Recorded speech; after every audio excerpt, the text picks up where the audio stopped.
What you are listening to is real. The participants are not actors. They are actual litigants with a case pending in the squared circle. Both parties have agreed to dismiss their cases and have their disputes settled here in our forum, the Turnbuckle Debate.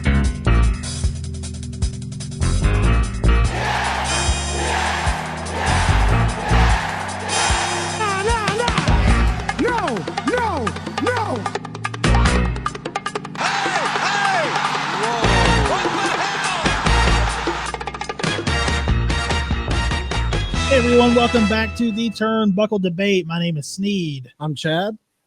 And I am the Elmer's glue of the debate, the J-Bone Fit Kid. Oh, and we have our special guest this evening joining us from World Wrestling Flashbacks, JON COLANDRA. What's up, man? How are you? What's going on, guys? Doing good, doing great. Can't complain, man. Happy to be here. Dude, we're stoked to have you. Love the Instagram page you guys run. Can you tell us a little bit about World Wrestling Flashbacks? So World Wrestling Flashbacks is my partner Mike and I just creating content for the love of wrestling. We have ourselves a podcast in the works.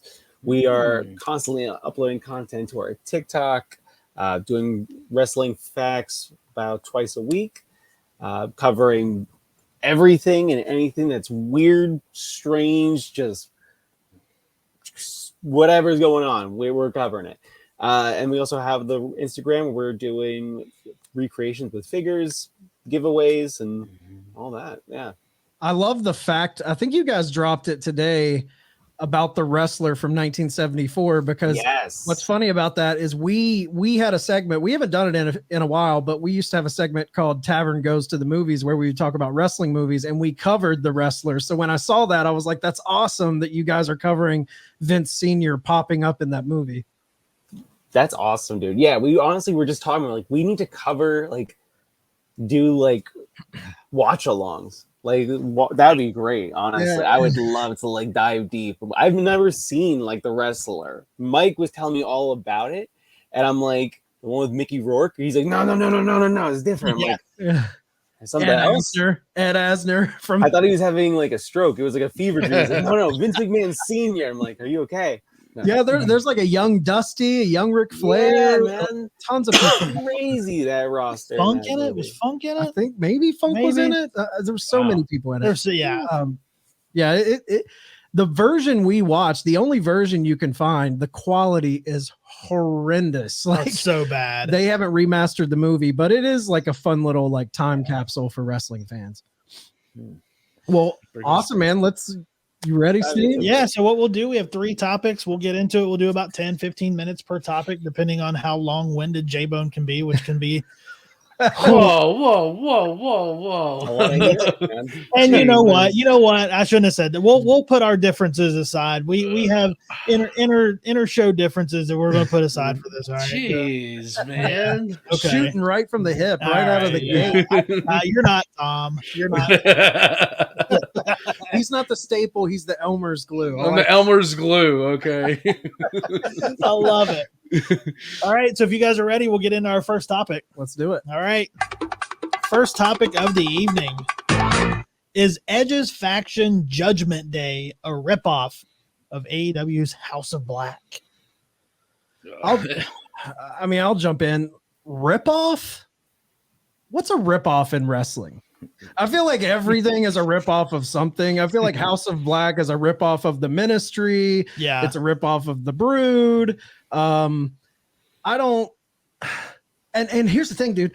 I love dark, evil storytelling. I love that supernatural type of faction. So I'm not all in on the Edge faction yet, but when I saw him doing that, my mind didn't go to, oh, he's ripping off House of Black. Now, I will say, I don't think that faction happens if Malachi Black was still Aleister Black and never left WWE. Because I think where he was going, when we were seeing those Dark Father vignettes right before he left, the black suit, that was all a kind of a precursor to House of Black. It was almost like WWE storytelling was teeing up what he was going to do in AEW, but I don't see House of Black when I see Edge's faction personally. Yeah, it's too for me. I think it's just too early to tell. I mean, we just got Damian Priest join this faction about a month ago, and they really haven't given it a whole lot of legs since then. I mean, they've just been feuding with AJ, and we don't. I mean, we just got the name like literally this week. I thought I was missing the name because I kept going like guilty as charged or something. Because I know he kept saying that a lot, but I mean, it's kind of hard to really pinpoint. However, here's where I think it. Yeah, and to your point, I think you're right. There's a lot of things that get ripped off in wrestling, but where's the with Edge? I feel like he's gonna put his own spin on it. He's a creative dude. It's not like he's always been out there like, oh well, let me take that and use that. So I feel like they're giving Edge like kind of carte blanche to kind of do what he wants as well. But also, you're right. I don't think this faction happens if Aleister Black is still there. Yeah, that was going to be my point when talking about it, is that I don't think it happens if Aleister Black was there. But, admittedly, I'm not a huge watcher of WWE's product. You don't say. So going in and looking at this, my initial, I saw it. Before we had this question, I saw it. And my initial reaction was, this is House of Black. Yeah. That was and being somebody that is looking at it from the outside in as an AEW loyalist, Mark, just looking at it initially, and I'm sure, I know Edge is Edge, and Edge is great. I love Edge. And I'm sure he's going to put his own spin on it.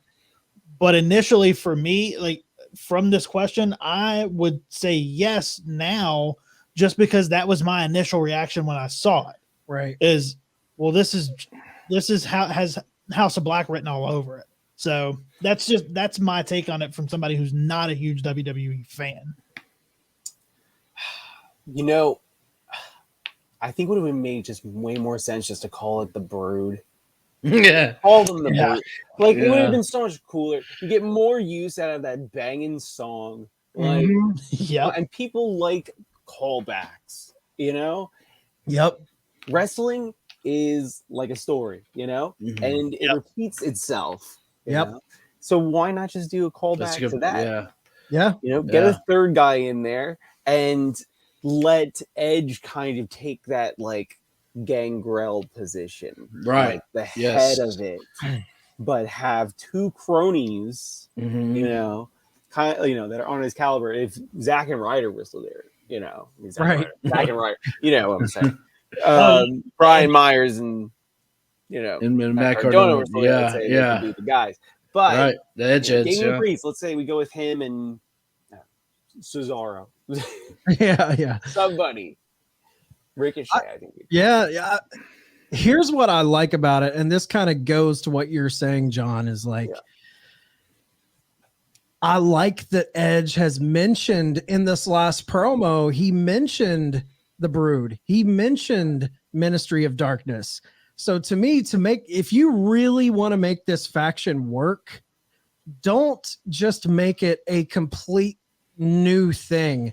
Have the story for the history of this faction, have the story be birthed in the Brood and the Ministry and tie that in.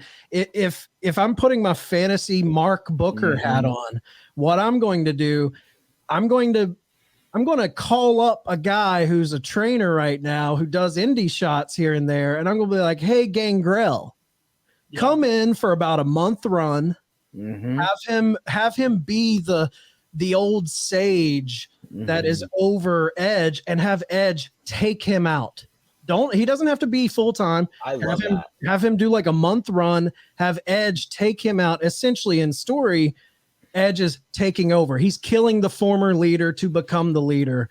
And bring in, I would love to see them go kind of against the grain for a third member. I would love to see them bring in Rhea Ripley. Yes. I think Yes. that's gnarly. Yeah. perfect.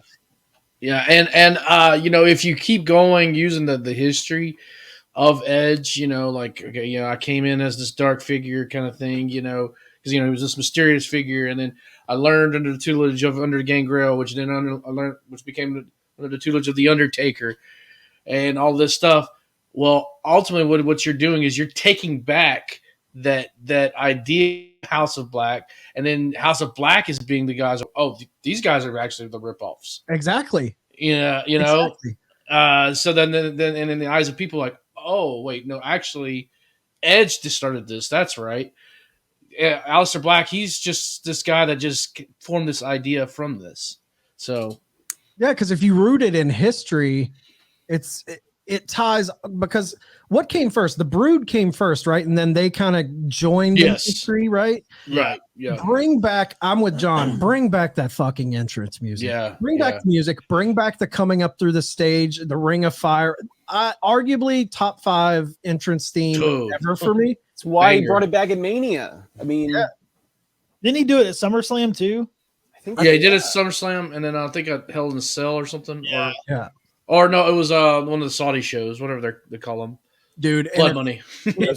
if Vince can open that wallet, and if it wouldn't sully the legend, if you really want to tie this all together, I don't know how you would bring him into this, but bringing in the Undertaker in some way, not in a physical, like I'm going to get physical type of Right. situation, but in like a, for lack of a better example, kind of like the Ministry when the higher power, it was me, Austin. Like what if this higher power of Edge's group was Taker? Midian. Yeah, Naked Midian. Midian. Yeah. Yeah, I think I would like. I think doing it, rooting it in the history, and it almost makes it pick up where it left off. It almost makes it seem like a complete, like it's not the same, but it's complete.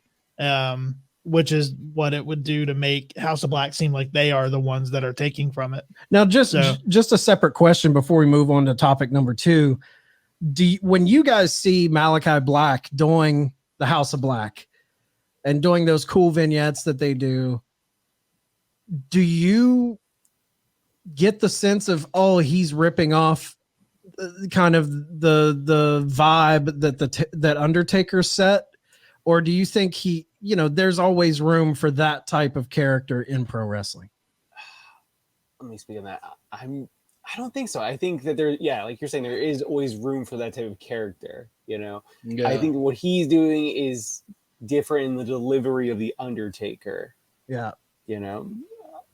It's just not the same way they hit you. The characters are just different. Yeah, I don't think it seems the same to me. It's obviously similar because of the supernatural, the way that they are doing it. But with Undertaker, I think he was just so much of a character that it just set it apart. Yeah, and talk about really rooting in history. With that purple light, he comes out. He can have another live sex celebration, and it looked like a episode of CSI. Let's bring it back full circle, baby. Yeah. and honestly, like if we really want to like break it down, Taker isn't the first one to do the dark. You can take it back to Kevin Sullivan and Woman. The Prince of Darkness, where the Satanist angle of the early 80s.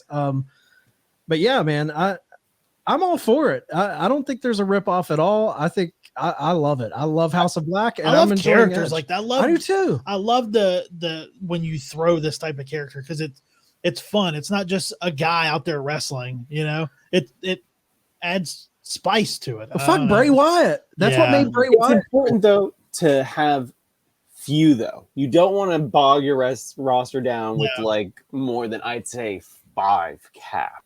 Spooky dudes.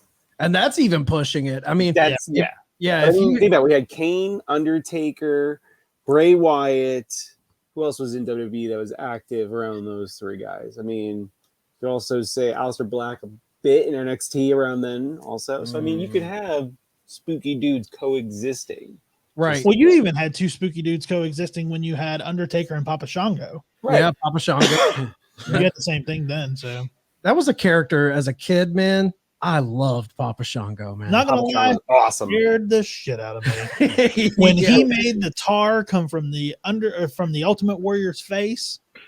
Well, Yeah. see, for me being from New Orleans, I'm like, oh, I've seen that on Canal Street before. It's all good. yeah. Baron Samides, pretty much. Yeah.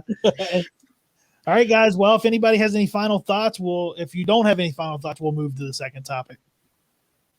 That's All right. good. Let's We're do good. it. Let's go. All right, second topic of the evening. Now, John, this is the question that you brought to the table, which is who is next in line for the WWE Championship after the Tribal Chief? So I'll defer to you. I'll let you go to this one since it's your question. Sure. I'm thinking Cody. And the reason why I'm thinking Cody is this is my fantasy booking here.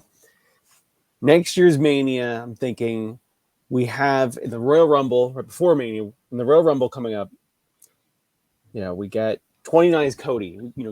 He's gone the limit in there. He's gonna win the Rumble. We get The Rock. Rock wins it, bumps Cody down again. Not happening this year. Not happening at WrestleMania 39.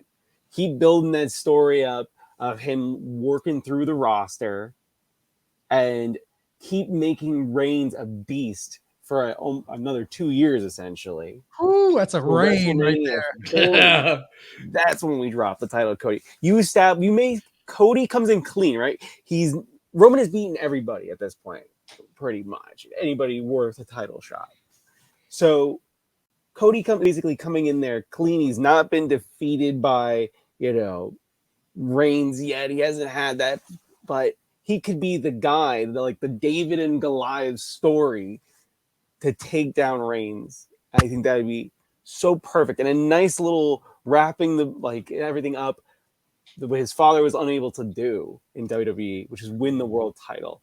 And another little Cody thing I'd like to see at the same time is him bringing back the classic WWE title. I did with the IC. He did it with the IC title. Yeah. Yeah. I don't think that's too Yeah. crazy.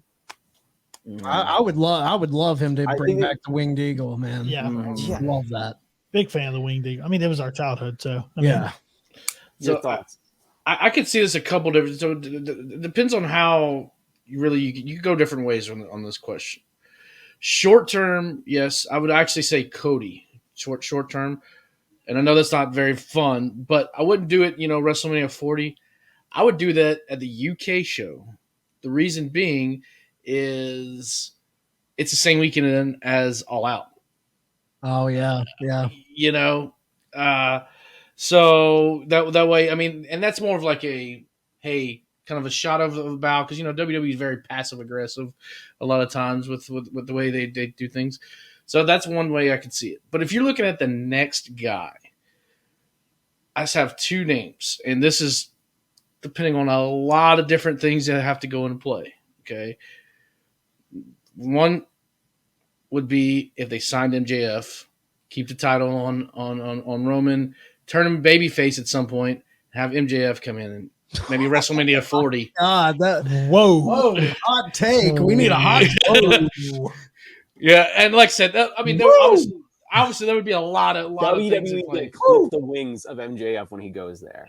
I don't know if I they hear clip that. his wings, but I think he will do great in WWE, but think it so won't too. be MJF in AEW. No, he's so smart with his words. He'll know how to Flip push it. push the limits without getting in trouble, and I don't still think that come off as happens, entertaining.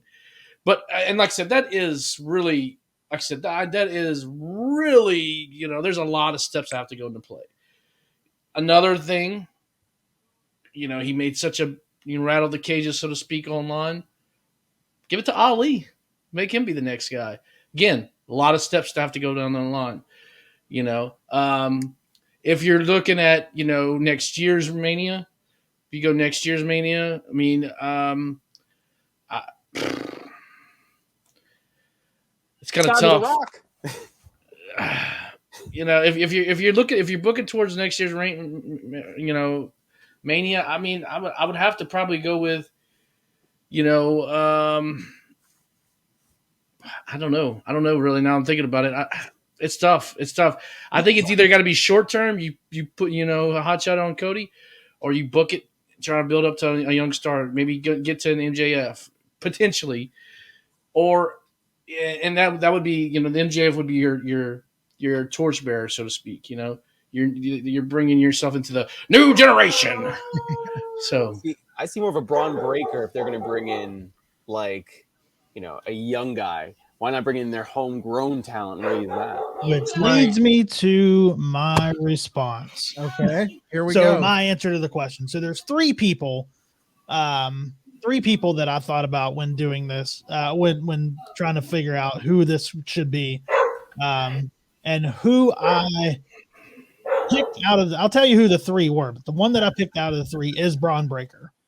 I think he's the one. I think you build, because you have to, with Roman's, with the reign that he's doing, with how it is, you have to build a new star. If Cody comes in and takes the belt from him, what does it matter?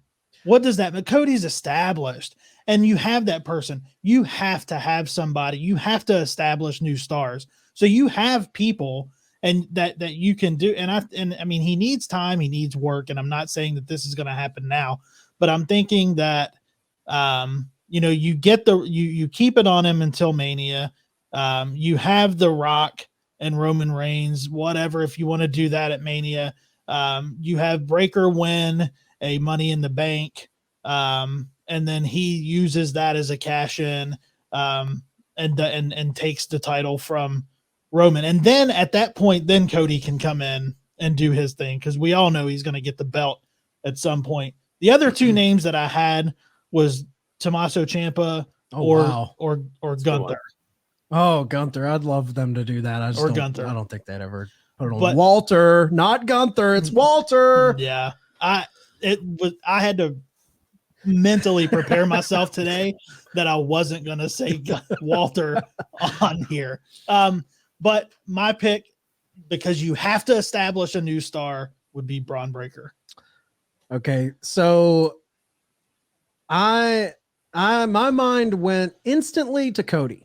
Okay, so instantly I went to Cody, but then I got to thinking, like, what? I get the whole chasing the ghost of his father, and it's a beautiful story, and I do think Cody will hold that title. But I think with Roman, there's two ways you can really go with it, and I don't think him dropping it to a Cody, Seth Rollins, Randy Orton, Drew McIntyre, any of those guys, it does nothing. Like, this guy's reign is to a point now where I agree with Sneed. Like, if you're going to have him lose, it is ripe to make a made man. It is Braun Breaker. It is a young guy who I don't think this will happen, but the way Vince is building him, and Austin Theory, you want to make a guy like that, have him beat Roman. But putting on my fantasy booker hat, I don't think it's going to be Cody. Although I think that's the pretty logical choice. But I think what happens is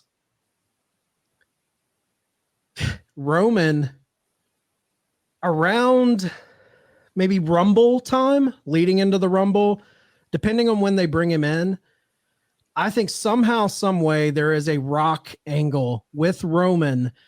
And I think Rock comes in, some sort of flip happens where Rock attacks Roman. We get heat on Rock, flipping Roman into a babyface. He cannot, in storyline, and this is something I'm just throwing spice into it. I don't know if WWE would ever do this. Injury story angle where Roman cannot defend the title. He has to vacate the title. Play it like he's hurt. He cannot defend it. I don't think, even though I don't think WWE would do this storyline, I don't think Roman will hold the belt when he faces The Rock. I think that will just be a big match without a title on the line. I think that match is all going to be about who's the head of the table. It's going to be all about the dynasty of that family. And because that gives you two marquee events. You're going to have a championship match, and then you're going to have Rock versus Roman. That title is completely unnecessary in the Rock Roman match. But somehow, some way, Roman is stripped or cannot defend the title. Even if he's a heel and he does something to The Rock and they strip him for it, something, I don't think they're going to have someone beat Roman. I think the title is pulled off of him. And then we see Seth Rollins, Randy Orton for the championship. I think Randy Orton wins. And I think it's all long-term booking to get to WrestleMania 40, where we're going to have a super match between John Cena and Randy Orton to determine who breaks Ric Flair's 16-time championship. I think we need to get a couple short title reigns on Randy to get tied up with Cena at 16, and then at WrestleMania 40, who breaks Flair's streak. So I'm going Randy Orton ends up with the title. He will not defeat Roman for it. I don't think Roman gets beat. I think somehow, some way, the title is taken off of him without him losing. Yeah. A la Bruno Sammartino. Yeah, to keep him strong. Makes him a super baby face when he comes back. You know? Yeah. Yeah, I don't know. It's interesting. This is definitely, since Hogan, the most interesting title reign. Even like, Punk's big title reign he had, that was like, oh wow, like that was kind of an eye opener. 434 days or whatever. Brock's was whatever. I don't know that it was necessarily as impactful with that length, but this one right here, this is like you're basically forcing him to be the guy, in this era. So, and that's why I was thinking, kind of everybody else was saying, you gotta, long term, you gotta use it to build somebody else, because that's WWE's Achilles heel for me right now. They're young; they just don't use their young talent effectively enough. Right? They rely too much on the Austins to come back and the Takers and whatever else. And it's like, I love those guys, but at some point, got to move to the future. And you can really use it to propel like an Ali or bait an MJF to come in from AEW. So you could use that. But look, we'll put the title on you in Mania. We come. Yeah. So I mean, give you cash and creative, right? That's something. So everybody wants. I definitely think that this is the most interesting title reign in WWE in a very long time, because they've tied in the family, the family dynasty aspect of it. They've made him dominant. But I do think it's one of those storylines, like, even though it's so interesting, Paul Heyman, the whole Lesnar thing, even though it's very, very well done right now, this is a storyline that there are so many ways to fuck this up when he drops that title. Yeah. Like, if you don't do it right, all of this reign, if you put it on the wrong guy and do it the wrong way, it was all for nothing. So to me, it's all about the finish in a story like this. Like, you're taking this along. Yeah. Like, if this ends in something that the fans think is kind of, that could have been better, I think it almost ruins the entire ride. If you can't land that finish, it could fuck everything up. Yeah, I agree. Man, there's so many different ways you can go with it. And there's so many different ways it can be messed up.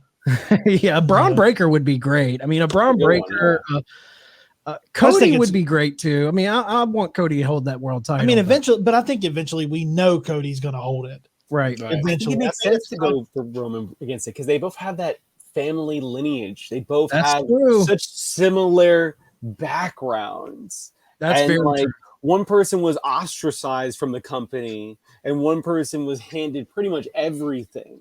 But Cody had he put more time in there, and let's be honest, he got the shit under the stick with the Stardust. Yeah. So I don't know, you're saying, oh, we got to establish new guys. Cody is pretty much a new guy now. I mean, For them, he's yeah. seen his face there, but not this face.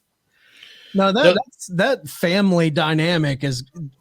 If you get the Rhodes dynasty against, man, yeah, I like that. I think everybody knows Cody. I think it's time. Like, who do they have to build after? Like, this is a perfect time to make somebody. Yeah. To make somebody. Yeah, that's true. You have to do. You have to They're make making somebody. Cody. Cody is not made in WWE still. I mean, to like the smart it is, but to somebody who just started watching wrestling and only watches WWE for the last 4 years. Question: Yeah. Say Cody beats Roman. Yeah. Now, I agree. Like in the old school WWE fan, Cody's kind of the intercontinental guy. He's not he's not a top guy. Right. But say he does beat Roman, and then you have a young guy like a Braun Breaker or an Austin Theory beat Cody. Does beating Cody make someone like beating Roman right now? I think it would if you do it, if you keep him strong after beating Roman, because you're beating the guy who beat the guy. You know, it's like how at least I viewed Brock Lesnar after he broke the streak. I mean, you're like, holy shit! Anybody who beats this guy, I mean, that's a big deal. But my only thing is I don't think I think they're trying to hurry up and get to Cody as champ because they want to fulfill that promise. We're going to make you that top guy. You know, give him everything that he was promised, and then in a year's time or whatever, just kind of waste him. Because Cody is not this version of Cody is not Vince's creation. Yeah.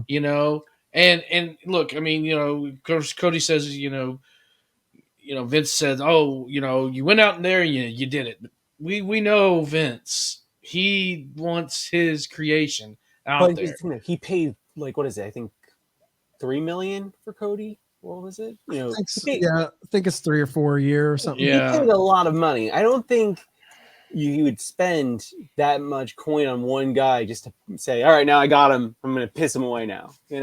I think he's going to. It would definitely be towards the end of the deal, I would think, in my opinion. So that's why you hurry up, put the title. I don't know how long the contract's for. Hurry up, put the title on him. 3 years. Is it okay? 3 to 5. I never got something like that. And then in his final year, he's basically is Intercontinental Cody. I think he gets his moment. He fulfills his dad's wish, and then I think he falls down into that murky Drew McIntyre, Randy Orton, Seth Rollins, Kevin Owens world of like upper middle card. Yeah, upper middle card. Maybe he holds the belt again, but I don't see him as being like the guy. And there's only ever one guy in WWE. Yeah. For the longest time, it was Hogan. Then it was, Austin, The Rock, Cena. And we've been looking for that next guy since Cena. And I think that's Roman, obviously. Right. And I don't think Cody fills that spot. And Cody can't work the main event style, in my opinion. That WWE main event style. Like Roman can. Roman could flip it back to, hey, I'm gonna get his working boots on if he wants. Or he could go main event style, similar to what Hogan and Cena and everybody else that preceded him.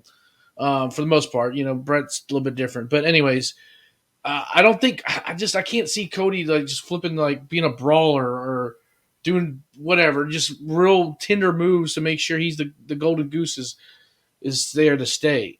It has nothing to do with Cody's talents. I just don't see him where Vince is like, that's my next guy right there. But I think it's, you reference Brett and you go, oh, Brett was different. I don't think Brett really could cut a good promo, personally. I think Cody can, though. When he was a heel. I love Brett's promos. Yeah. Frustrated is not the goddamn word for it. yeah, exactly. I think it goes back to what J-Bone says for me. Like, I think most of the time, unless Vince came up with it, especially in this case, Cody was what he was. Now, you can say he's kind of following the Drew McIntyre thing. Drew was there. He left. He got up. He rebuilt himself. He came back. He became this guy. But now where's he at? Now he's pulling swords and chasing people. What the fuck's going on? I think Vince, no matter what he does, even though he brought over AEW's version of Cody with the music and the look and all of that, I feel like Vince will always see him as what he was before he left. And I think a portion of letting him bring all of that over, yeah, Cody got big on that. He got that character over, the American Nightmare. But I think at the end of the day, Vince got Cody. There was more to getting Cody as taking it from AEW than it was, I want that guy as my top guy. I think he knew he was taking an executive vice president from AEW, and that was the bigger get, was taking someone of that stature away from the other company. Yeah. And I think he's willing to give him some things to make him come, but I don't think he's the guy. And especially since he's like, goddamn, pal, like, do you want to be an executive like me for the rest of your career? Right. Yeah, you don't want that. You want to wrestle. Yeah. And I think at some point the Cody babyface American Nightmare gimmick, it's going to run out of steam. That's why he's also, for me, not going to be the next guy. Is he going to be a guy? Yes, not the guy. Will the crowd stay with him? That's what I was getting ready to say. When the crowd turns on him, because they will. Mm-hmm. Is he going to stick with this gimmick, or are they going to? I don't think he would. I think he's going to still stay true. He's just like Dad. Dad did it. I can do it too. It's going to be interesting. Well, all right. Well, does anybody have any final things to say before we move on to the final topic? I think we're good. All right, I feel like we could talk about this for all night. Yeah. That's why I was afraid to go off another little bit of tangent. Great questions. All right, so our final topic of the evening: if FTR leaves AEW, will it seriously hurt the company? I think it will. When you say seriously hurt the company, is the company going to close its doors because FTR left? Absolutely not. That's ridiculous. But will it seriously hurt the company? I think it seriously hurts their tag team division. Mm-hmm. I think FTR leaving hurts that division. I think FTR brings a style that is absent in that division outside of them. They're rooted in that old school. If you pull them out of there, man, it's a lot of high spot guys. And I'm not saying that as shitting on. I love the Young Bucks. I love Top Flight. I love all of those dudes. But FTR is so unique in that division. They and I think the way they wrestle and their ring IQ trickles down to the other teams. I think it makes everyone else step up. And, just pulling the curtain back, I'm sure like all hardcores know this, but a thing that FTR doesn't really get enough credit for, they're great in the ring. They call their matches. Like when they're in there with CM Punk and Sting, they're the ones calling the shots. They're not laying out the moves prior. They're calling on the fly. I heard Dax and Cash on Renee Paquette's podcast this week talking about how, when they came up on the indies in North Carolina, they were learning from the Bobby Eatons and those guys, the Ricky Mortons. And they said, coming up, if they saw guys in the locker room going over their matches before the match, like laying out the moves, you would catch shit for that. So they learned very quickly. Like, if you want to be taken seriously by the people that we look up to, you call that shit in the ring. So in their matches, man, when you're seeing like the Briscoes, they never touched those guys. They had never done anything. And this match that everyone's hailing as one of the great tag team matches of all time, that was all called on the fly by FTR. They were calling those moves. So it's like you lose that aspect of it. And there's a lot of young tag teams in AEW that don't have that ability. And I think if FTR leaves, I think it hurts their division pretty bad, man. I think it hurts their tag team division a lot. I'm going to double down on that and say that I think it seriously hurts the company, because I think that it not only hurts the tag division because you have that old school mentality and people to learn from how they are keeping the tradition of traditional professional wrestling alive. I think that's seen around the whole locker room. Mm-hmm. And I think everybody can benefit from having them around and learning, that traditionally, how many traditional people do we have anymore, and I think by losing that, you lose a lot in the locker room. Which you got any takes on that, John? FTR, I don't think that the company suffers. I agree with that. I think, or the company is gonna, like you were saying, Chad, it's gonna fold without FTR there. But yeah, they're not gonna close. But I don't know. I would like to see them, honestly, maybe try to do a singles run. I know it's crazy, right? But I think that them maybe branching out would be unique. But I don't see the company hurting from losing them. But I don't know. I'm not the biggest FTR fan, to be honest with you. I don't follow them. I'm not familiar with this like them working with the Briscoes. I've never seen them because I'm not the type of person who's like, I'm gonna go watch an FTR match. But Right. that's what I'm saying. But I'm thinking, like, are casual fans like that too, or are they paying attention to FTR? And you're talking about like a legacy tag team, right? The Hardys are active now in AEW, and I think they come with a lot of wisdom to share.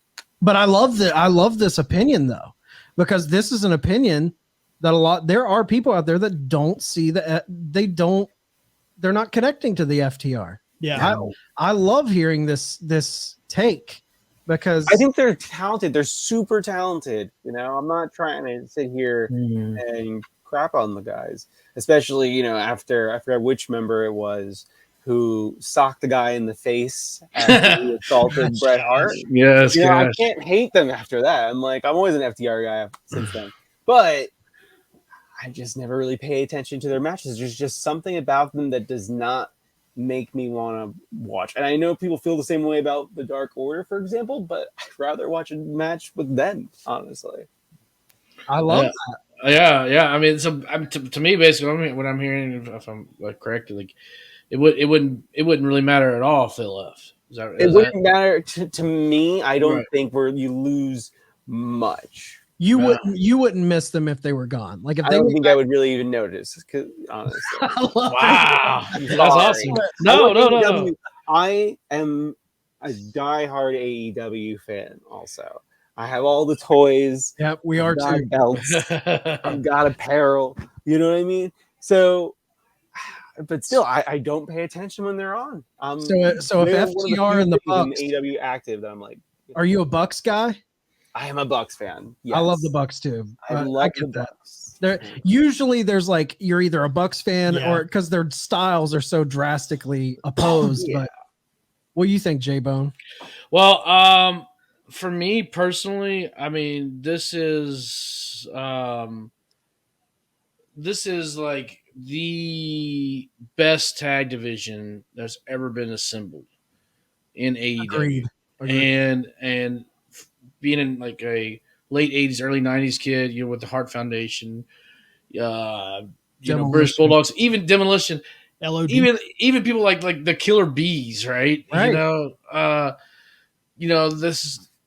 This tag division reminds me of that a lot. Beverly Brothers. Yeah. Beverly Brothers. Jeez. Underrated.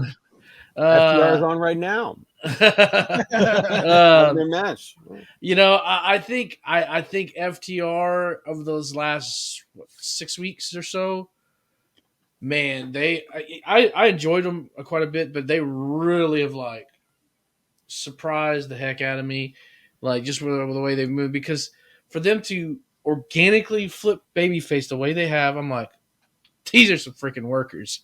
Yeah, it's tough, man. And I think they are the best tag team in AEW. And I think because if you lose your best tag team and it goes to the competition, that little tripod, so to speak, kind of tilts one side, right? And you kind of start having issues. You know, they weigh a lot on tag team, women's, and then the single men's, right? That's kind of like your tripod, Yeah. right? And you have one side where it's kind of unbalanced, and look at how it is in WWE right now. The tag division sucks, really, to be honest with you. Even It's though non-existent. they have you can have this unification match coming up. That's because there's 4 or 5 tag teams. I mean, you lose your argument. In my opinion, your best tag team. Go to the competition. Oof, rough. Are there tag teams in WWE, or are there just guys? They're just guys, to be honest with you. So Guys put together. If I hear Yeah. one Bro, more though. person, like, here's my thing. Like, every time you shit on WWE's tag division right now, there's somebody out there that's like talking about RK Bro. And they're very entertaining. I like Matt Riddle. I love Randy They're Orton. not a tag team, though. They're not a fucking tag team. And no, when you see them together, this is why I don't count them as evidence that there's a good tag division, is because when you see those two guys together, as longtime wrestling fans, we all know, okay, when's the other shoe going to drop? When are they breaking up? Yeah. It's not going to be like they're together forever. So Yeah. they're not that. I just can't buy into WWE having a good tag division. I think it's minimal at best. Well, didn't they just try to put in the women's tag Rhea Ripley and then they broke up. Yeah, Liv Morgan. Liv Morgan, and then it's just Wouldn't it be interesting to have, Matt Riddle Riddle turning on Randy instead? You know, I'd love that. Instead of we expect Randy to That's be what- the one. that's what I think's going to happen. I would love that to happen. But to me, that's not a tag team, though. It's not. That's just not a tag. Like when you expect them to break up, like I would never expect FTR or the Bucks to break up. No, Like they're a tag team. I don't and think that's they what ever they will. are. To And be they- honest, I don't think they ever will break and up. that's what makes it a tag team. Exactly. But when Randy Orton and Riddle are together, it's like, and you're right. Like, when is it going to happen? When is somebody going to get, blindsided from behind, and then it's a Right. feud? Like, come on. Well, that's kind of the man. MO of WWE tag team booking. They And that always break sucks. guys up. And that sucks. Yeah. Because I love tag team wrestling, and they just have absolutely wiped their ass with it. Yeah. I'll be honest. Tag Hate team it. wrestling, when it's done right, it's my favorite thing. Absolutely. My favorite thing in AEW is the tag division. We were there when they crowned the first tag team champions in AEW, and I thought that was an honor to be there when Rock and Roll Express came out. And like that was a big deal for me because I love tag team wrestling, and WWE SCU just took it. Yeah. The big worry for me, man, with FTR, obviously, like we said, it's not going to cripple the company. They're going to do their thing, but it's those little moves. Like if they were to lose FTR, there's certain little things that could hurt a company long term.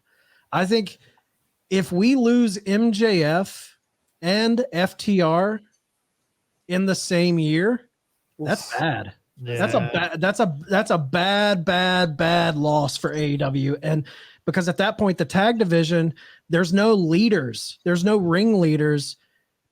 I mean, the Bucks are ringleaders, but their style isn't grounded. I love the Bucks, but then it just becomes spot. Like, when are you going to get that classic chain wrestling storyline going in there to ground it and really root it in that story? That's what I worry about. But yeah, if you lose MJF and FTR, that's a bad look. rough, man. All right. Well, You're muted, J-Bone, J-Bone. you're muted. Sorry about that. Dog was barking, so that's why I'm muted. I think it would cripple AEW ultimately. So just to your point. So Yeah. You lose your homegrown, in my opinion, best heel in pro wrestling. Yep. And you lose the best, arguably top 3 tag team in the world right now. Yeah, I agree. All right, man, this was a lot of fun. Anybody have any final thoughts before we wrap it up? All right. No? Thank you for having me, guys. I really Definitely, appreciate Tom. Well, being here. tell everybody where they can find you guys with World Wrestling Flashbacks. Just like that, at World Wrestling Flashbacks on everything: Facebook, YouTube, Twitter, MySpace, Friendster. No, kidding. Yeah, but honestly, just check us out. We're everywhere. Dude, thanks so much for coming on. Everybody, definitely go check out World Wrestling Flashbacks. They post a lot of good stuff, content every day. We got to have you back on. We got to have your partner at World Wrestling Flashbacks on. And yeah, man, everybody go check them out. We definitely need to do a watch along. We got to plan something. Yeah, man. Let us know. Absolutely. All right, guys. Well, that's going to wrap us up for this edition of the Turnbuckle Debate. Make sure you guys are following over at theturnbuckletavern.com for all your tavern needs. Normally, this is a spot where I'd tell Tom to get his shit in. We don't have Tom here. I think Boney's on mute, so we're just going to, unless he wants to say something, get in Tom's spot. Hey, check out the Roll Down every Tuesday night and Wednesday morning. And Tom, coming down the aisle. And Tom, you can suck it, kid. Yeah. And then check out Honor Society on Thursdays, where we have the Raw Championship. Court is dismissed.